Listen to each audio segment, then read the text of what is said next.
We are John and Ellie, the Barefoot Doctors. Join us on this new chapter on our brand new Leopard 45 catamaran as we unearth the jewels of the Med.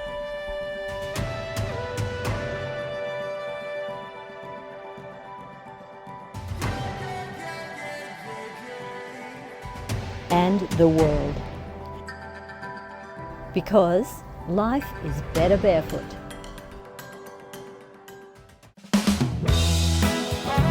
Hi guys, welcome to a whole new season of Barefoot Doctors Sailing, and we're really excited to have you back, and we have some very exciting things happening this season. Yeah, that's right. Look, everybody knows, hopefully, that we lost the Leopard 50 to a fire. It burnt and sunk within 15 minutes, so that was quite a shock for us. In every catastrophe there is opportunity, but you just have to look hard sometimes to find it.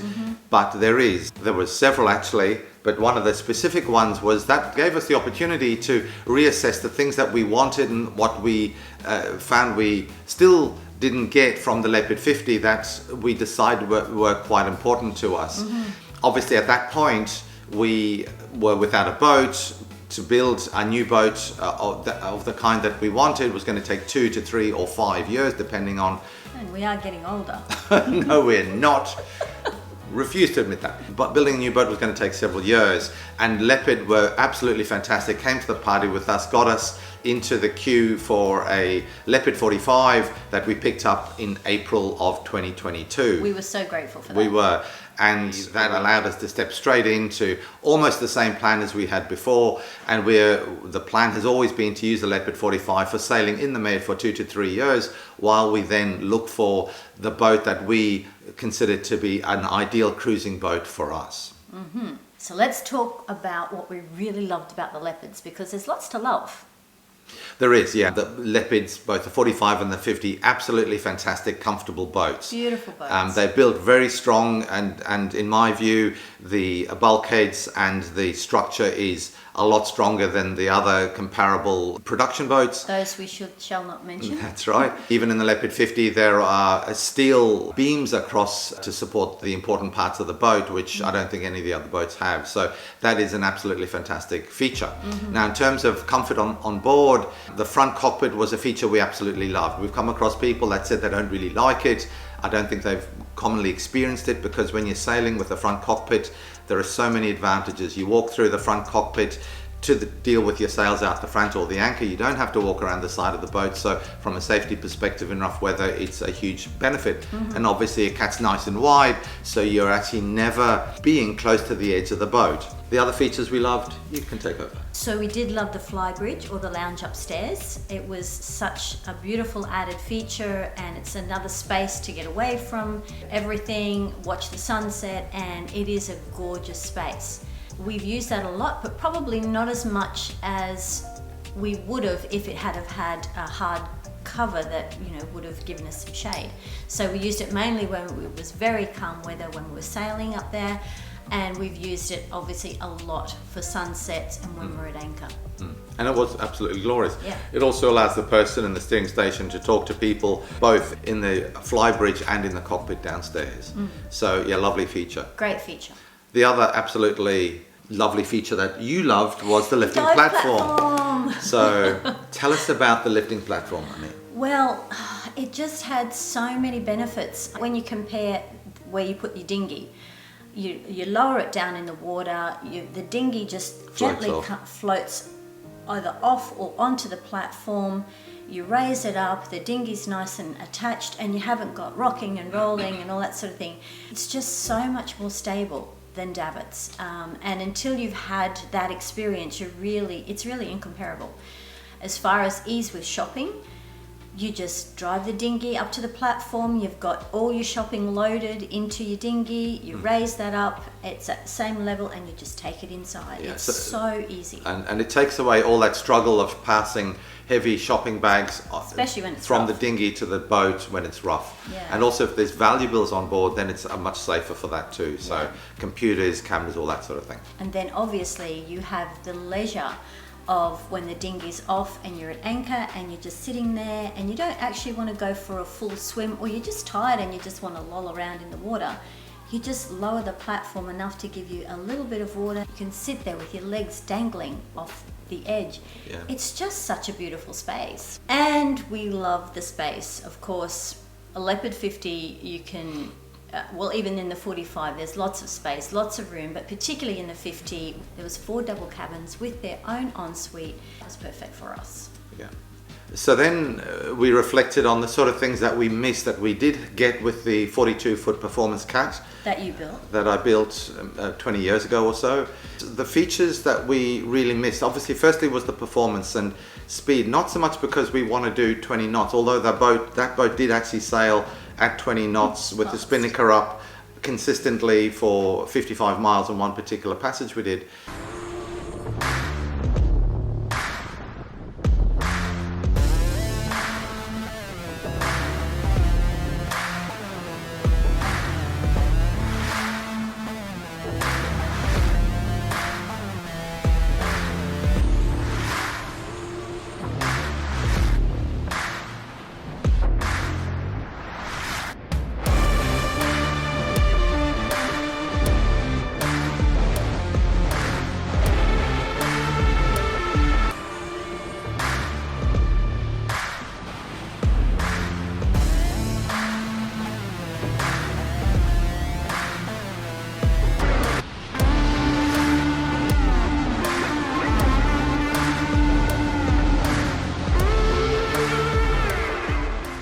But more just so that you could, with ease, put up the whites and do 12 knots, or sometimes do 15 knots if the wind was stronger, but easily do 10, 12, 14 knots and get to places really quickly and get there before sunset, for example, or in front of a storm, etc. So those sort of higher speeds done with ease are something that we missed.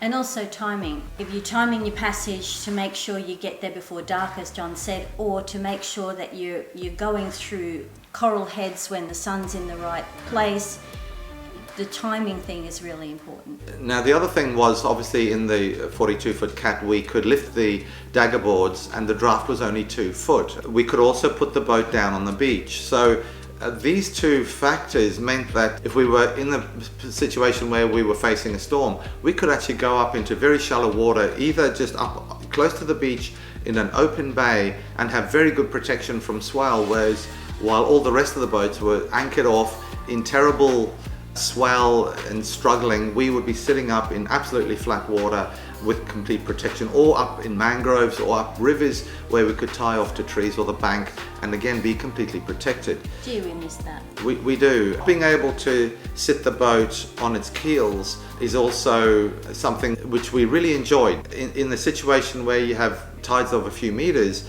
and the tide drops far enough, you can drive a boat like that up at just below the high water mark, so you float off on the next tide. But you will sit there for 6 or 8 hours out of the water, and you don't have to worry about your anchor dragging while the storm's blowing. One example was one Easter we sat at that sort of point at about 9 hours out of the water in a storm, and we had 3 days where we had absolute perfect comfortable stay sitting on the sand while it was blowing 30 knots outside. If we'd been at anchor for those 3 days, it would have been a horrible stay. The safety factors of being able to have a shallow draft is absolutely amazing. When we were in the Bahamas, there were times where we couldn't go places, so the fixed keels of even 1.5 meters really restricts where you can go in the Bahamas, and a shallow draft boat in the Bahamas is absolutely perfect. Also in the UK, where they have big tides, in Australia, and many other places where you have significant tides and you can sit on the sand, around Europe, France, etc. Of course, and then because of the fire, we also had to seriously look at safety factors in terms of what the boat was being constructed of.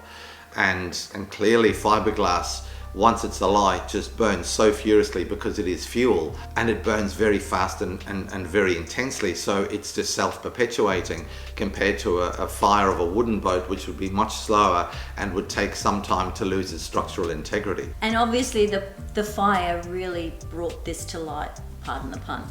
And then we had to look at, okay, well, what materials burn and what materials don't burn. So all the materials, whether they be epoxy, fiberglass, carbon fiber, etc., are all held together with resin, and the resin burns. So that really means the only materials that don't burn are steel and aluminium. Doesn't mean that fires won't ever happen, but it means you just have less inflammable material to go up, and hopefully the fire can be contained with greater ease. I guess what we're really looking for is more resilience than the traditional, fiberglass, carbon fiber, wooden.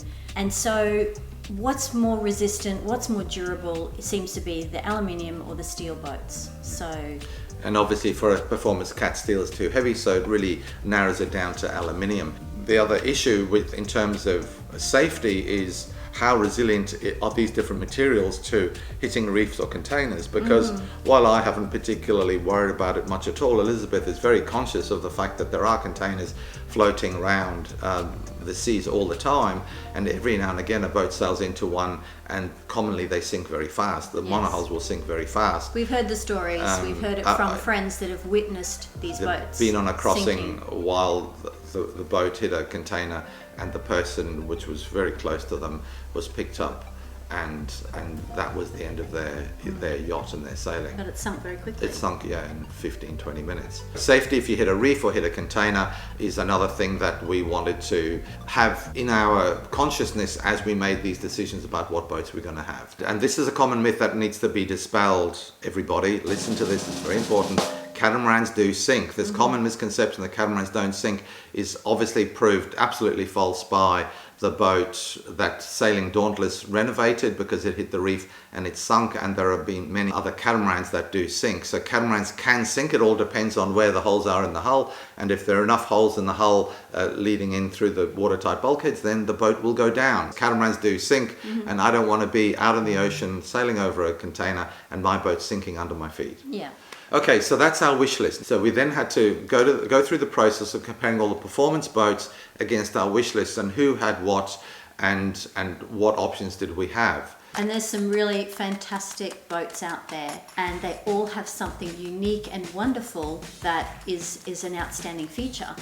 But then you have to compromise, and another boat doesn't have that, and so here, hopefully, we can explain our point of view. So here is our Excel spreadsheet with the performance cats that we're considering, with their details, and comparing them to our wish list. We have not included the extreme boats like the gunboats and the Morsodens, but with Riley and Alanya from La Vagabond getting a repeater 60, I've included their details here too. I'm not going to go through all these details, but if you want to see them yourself, then stop the video at this time. Most of the boats come in between 12 and 19 tons, with the repeater only being 10. The prices are all base prices, and you can expect several $100,000 on top of that to get a boat that you can sail away. All these boats are good performance boats, and the comfort levels vary from reasonable to fantastic. Only 3 brands have a front cockpit, and that is the Kinetic 54, the Garcia Explocat, and the Windello. None of them have a flybridge, and only the Kinetic 54 has a lifting platform. If we move on to the shallow draft boats, there are only 3 boats here that have less than a meter, and that is the Outremer 51, the Seawind, and the Rapido 60. It is usually the long fixed rudders of the performance cats that stop them having shallow draft. The only boats that are beachable are the Seawind 1600 and the Explocat that has mini keels, so does not have shallow draft. The final feature is the fire safety, and obviously here only the Garcia Explo 52 is aluminium, and all the others are either carbon fiber, GRP, or basalt, and all of these are sealed with resin, which is very flammable. Only the Seawind actually lifts their rudders. So the Kinetic, the HH, and the Outremer all have rudders which maintain their depth around 1.3 meters. So you're not getting shallow draft, even though the daggerboard can lift up, and none of those boats can beach. On the other hand, the Garcia Explocat 52 has mini keels, so it doesn't have shallow draft. It's strong enough that it can sit on its keels. I mean, the other option obviously is trimarans, which go even faster and are higher performance, but again you have the same problem as the performance cats.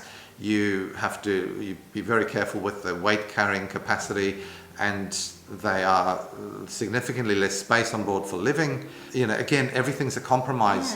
Yeah. If we were 20 years younger, that may well be something we would be considering. Yeah. The cost is about the same, I believe, as the production boats anyway, so there's not a huge difference in price, I don't believe. There is another brand out there that we have also checked out. Yeah, so we also took a serious look at the Neils, a Neil 51, lovely boat, great space, great shape, wonderful space downstairs, obviously made of fiberglass. Really like the Neil. Yeah, but the draft of the Neil is about It's 6 and feet. It does not have a lifting keel, so you have to always have that draft. But it ticks many of the other boxes.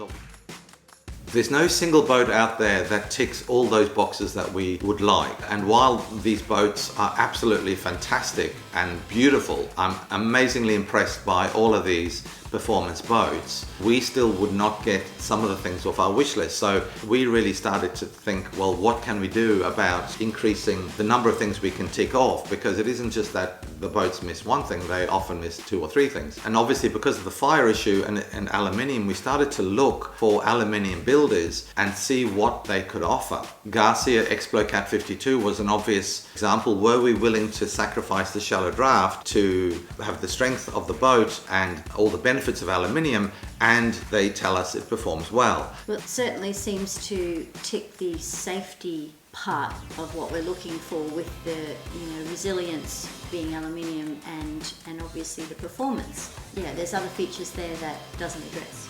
We have to keep looking. So let's talk about aluminium itself. There are some disadvantages with aluminium. Historically, aluminium boats look a bit industrial. They have been welded.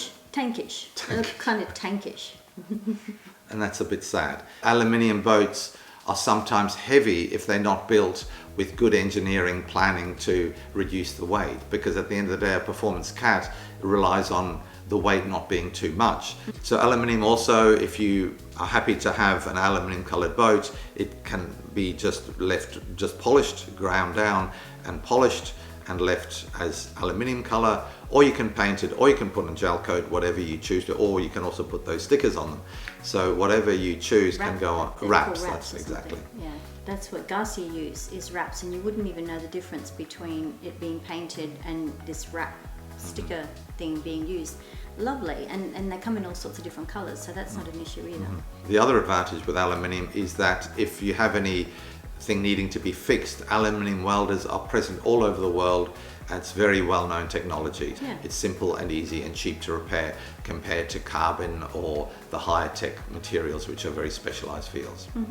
So Mumby cats in Australia are a great example of a fast performing aluminium cat, but they are built by one-off builders, and there's nobody who's available to build a boat like that for us in the next year or two. So we then had to look elsewhere, and obviously Garcia Explocat is the obvious other choice, which is on the market and available. The other potential disadvantage with aluminium is corrosion.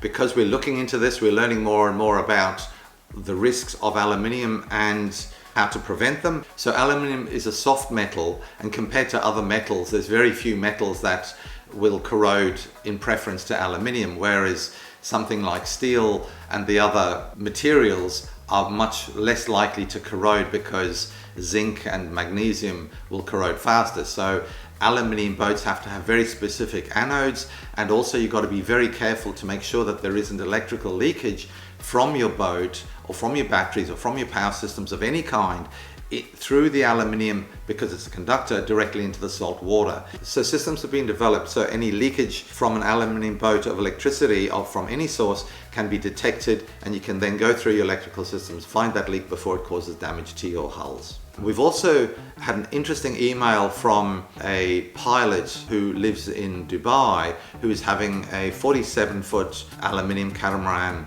built for himself by a builder called Portofino.